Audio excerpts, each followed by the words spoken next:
नमस्ते प्रणाम स्वागत पर हुआ सबके राइटर के पी राज के चैनल पर। और सब बताइए आप सब कैसन बानी।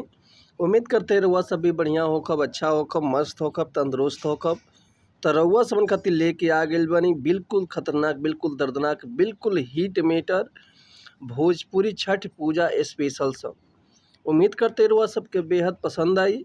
अगर एकरा के रहुआ बढ़िया म्यूजिक बनवा के बढ़िया से दिल से गायकी कहे तनी तो छठ पूजा में हर जगह और गाना मार्केट में तहलका मचाई। लेकिन एक और बात रुआ सबसे कहल चाहब कि अगर रुआ गायकी में इंटरेस्ट बा, गायकी कल चाहतनी, गायकी रुआ के पसंद बा, गायकी में कदम रखले बानी, रुआ के बढ़िया मेटर नहीं मिलत, बढ़िया गाना नहीं मिलत, बढ़िया से तुकबंदी नहीं मिलत, बढ़िया रुआ सबन के म्यूजिक नहीं मिल पात, बढ़िया रिकॉर्डिंग नहीं हो पात, तो रुआ अगर हमारा चैनल पर आ गए बेन तो रुआ सबन के निराश भइला के जरूरत नहीं है। काहे से कि रुआ सबन खातिर हम हर एक प्रकार के सॉन्ग लिखी ले, हिंदी होके चाहे भोजपुरी होके, ट्रैक पर होके चाहे नया कंपोजिशन होके, चाहे वो अपना फरमाइश के हिसाब से कोनो भी मेटर लिखवा सकिले। लव सॉन्ग, ऑर्केस्ट्रा सॉन्ग, बेवफाई सॉन्ग, पूर्वी, निर्गुण, भजन, लोकगीत, लयदारी, रंगदारी, जातिवाद सॉन्ग, चाहे जिला के ऊपर गाना, चाहे सैड सॉन्ग, चाहे विवाह गीत, चाहे विदाई गीत, चाहे भक्ति भजन, चाहे वो अपना मन पसंद के कोनो भी मेटर चाहे म्यूजिक बनवा सकिले, वो बिल्कुल उचित चार्ज पर। तो ये से कहल चाह रहुआ सबन से कि रहुआ अगर हमारा चैनल पर आ गई बानी और चैनल पर नया बानी, चैनल पर पहला बार आइल बानी, तो चैनल के सब्सक्राइब कर ली, बेल आइकन प्रेस कर ली, ताकि कोनो वीडियो अपलोड करी तो सबसे पहले नोटिफिकेशन रुआ सबन के मिले।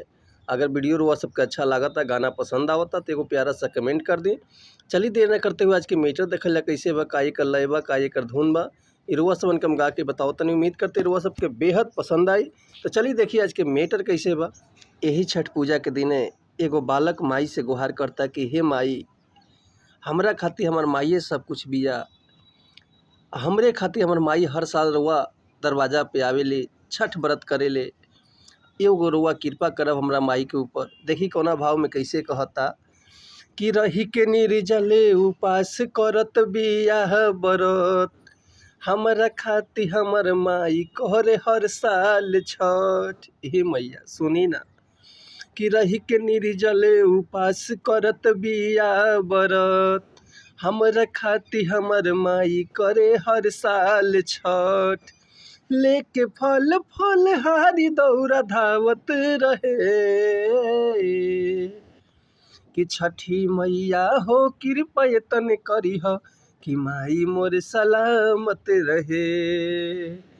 कि छठी मैया हो कृपा तन करीह, कि माई मोर सलामत रहे। कि रही के निर्जले उपास करत बिया बरत, हमरा खातिर हमर माई करे हर साल छठ। कि लेके फल फल हारी दौरा धावत रहे, कि छठी मैया हो कृपा तन करीह, कि माई मोर सलामत रहे। कि छठी मैया हो कृपा तन करीह, कि माई मोर सलामत रहे। तो उम्मीद करता मेटर रुआ सबके बेहद पसंद आयल हुई। अगर ये गाना के रुआ फुल लिखवाल चाहतनी, चाहे कर म्यूजिक बनवाल चाहतनी, तो रुआ बेहिचक कॉल व्हाट्सअप कर सकतनी। रुआ के बिल्कुल उचित चार्ज पर फुल गाना मिल जाए। लेकिन एक और बात रुआ सबसे कहल चाहब कि अगर हमारे गाँव में कहीं मिस्टेक होता तो भैया क्षमा चाहतनी, ऐसे कि हम तो गायक ना ही, हम तो राइटर रुआ सबन के खाली बता सकीले, समझा सकीले। तो मिलत है नेक्स्ट वीडियो में कुछ नया गाना, कुछ नया धुन, कुछ नया कंपोजिशन लेके।